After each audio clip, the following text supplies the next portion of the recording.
अशोक अज्ञानी जी, लगातार जो है इस वक्त गठबंधनों का दौर लगातार चालू है, क्योंकि इलेक्शन बहुत नजदीक है।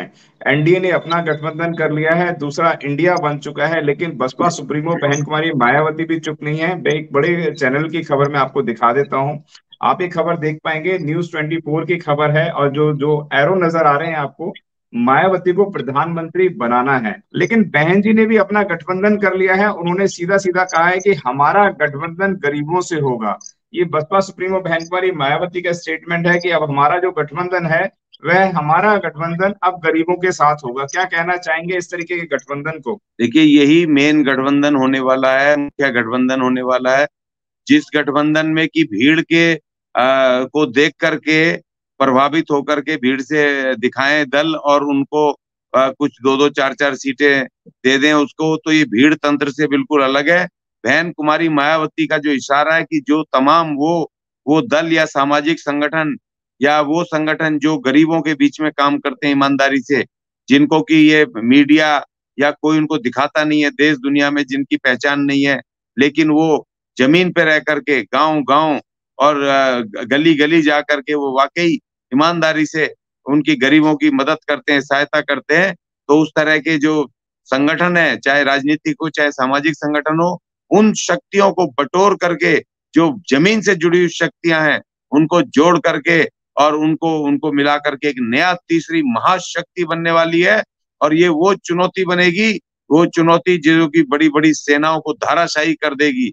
इसीलिए ये जो तमाम बहन जी ने जो अपना फैसला लिया है, ये बड़े सोच समझ के, बहुत ही अनुभव अनुभव के साथ, राजनीतिक अनुभव के साथ लिया है कि तमाम जगह पे कवायद चल रही है। बहन जी ने साफ कह दिया है कि इन दोनों गठबंधनों में जो भी दल होंगे, उन दलों के साथ कोई भी किसी भी तरह का गठबंधन नहीं किया जाएगा। जो भी दल या सामाजिक संगठन जो अपने अपने राज्यों में वाकई गरीबों के लिए, दलितों के लिए, महिलाओं के लिए, मजदूरों के लिए और शोषित पीड़ित जनता के लिए काम कर रहे हैं, उन उन सबके साथ गठबंधन होगा। उसमें ना कोई जाति देखी जाएगी, ना उसमें कोई धर्म देखा जाएगा, ना उसमें कोई भाषा देखी जाएगी। वो तमाम वो होंगे जो वाकई इस देश की शोषित पीड़ित वंचित जनता के लिए काम करते हैं, उनके साथ उनके काम किया जाएगा। और दूसरी बात ये कि बहन जी ने स्पष्ट कह दिया था 2 हफ्ते पहले ही कि इस बार किसी भी दबंग, गुंडे, मवाली, भ्रष्टाचारी को टिकट नहीं दिया जाएगा बहुजन समाज पार्टी द्वारा। और उसी तरह जो बहन जी के नेतृत्व में जो गठबंधन बनेगा, उनमें डायरेक्ट उन लोगों को, उन नेताओं को, उन कार्यकर्ताओं को वो टिकट दी जाएगी जो चाहे वो बीएसपी के हैं नहीं है, जो बीएसपी गठबंधन में आएंगे उनको दी जाएगी, जो वाकई ईमानदारी से भूखे रह के, प्यासे रह करके, बिना संसाधनों में गरीब जनता की जो आवाज को उठाते हैं, जो लड़ते हैं और जो ईमानदारी से काम कर रहे हैं, उनको टिकट दी जाएगी और उनको बनाया जाएगा सांसद। इस देश की संसद में पहुंचाया जाएगा। बहन मायावती एक ऐसा अनोखा चमत्कार करने जा रही है, राजनीतिक चमत्कार।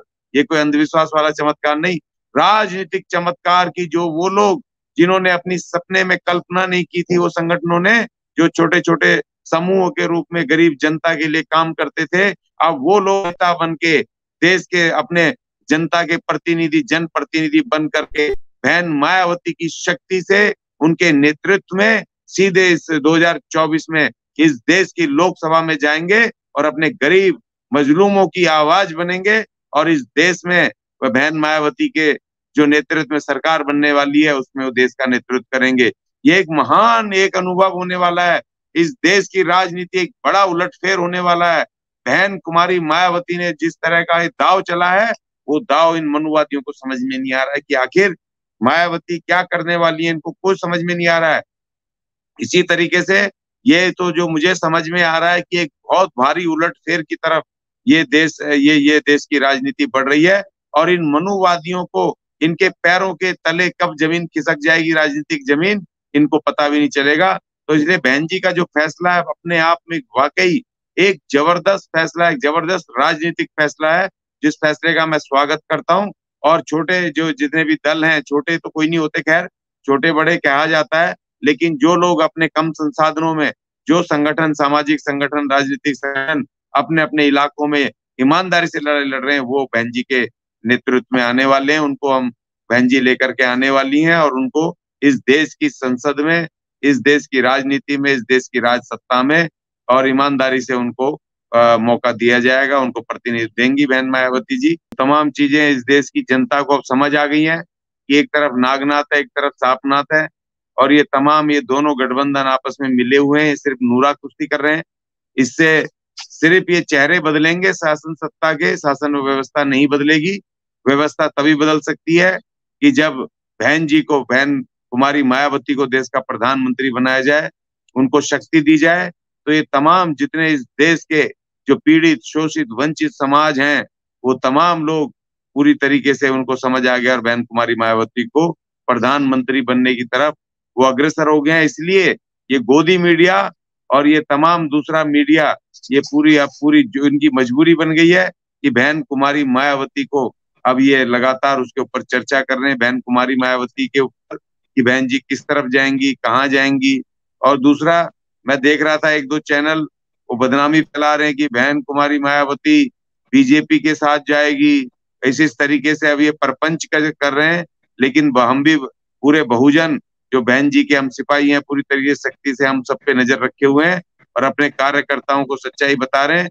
कल एक बहुजन चैनल मुझे हाथ लग गया जंतर मंतर पे, तो मैंने उसको कहा कि भाई तुम तो कह रहे थे लाखों आदमी यहाँ पर आए हैं जंतर मंतर पे 21 तारीख को।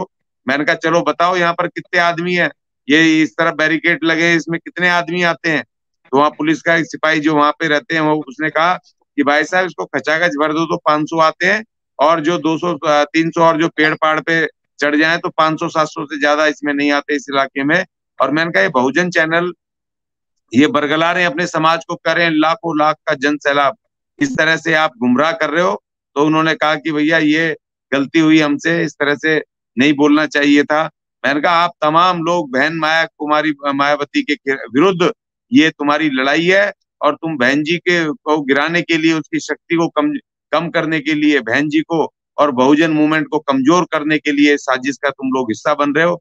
चाहे तुम जानते हो या अनजाने में बन रहे हो, लेकिन कम से कम इस बात को सोचो कि इस देश में संविधान की लड़ाई है।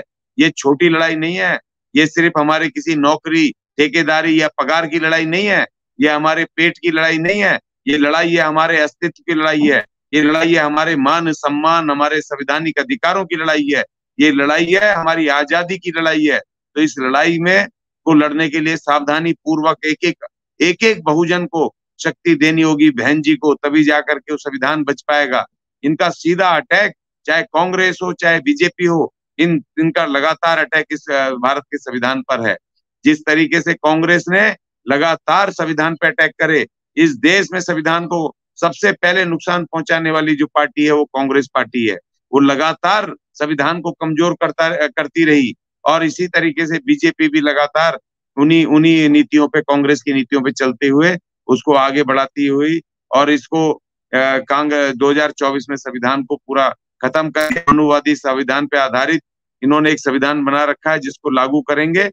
और संसद में संगोल रखने का मतलब ही है नई संसद में कि राजशाही राजतंत्र अर्थात ब्राह्मणवादी मनुवादी तंत्र दोबारा से हमारे ऊपर थोपना चाहते हैं, जो कि बिल्कुल ही हमें सतर्कता के साथ इस बात को अपने लोगों तक पहुंचाना है। अगर आपने अभी तक हमारा चैनल सब्सक्राइब नहीं किया है तो सब्सक्राइब करें और घंटी का बटन बिल्कुल भी दबाना ना भूलें, ताकि सभी लेटेस्ट खबरें पहुंच सकें आप पे सबसे पहले।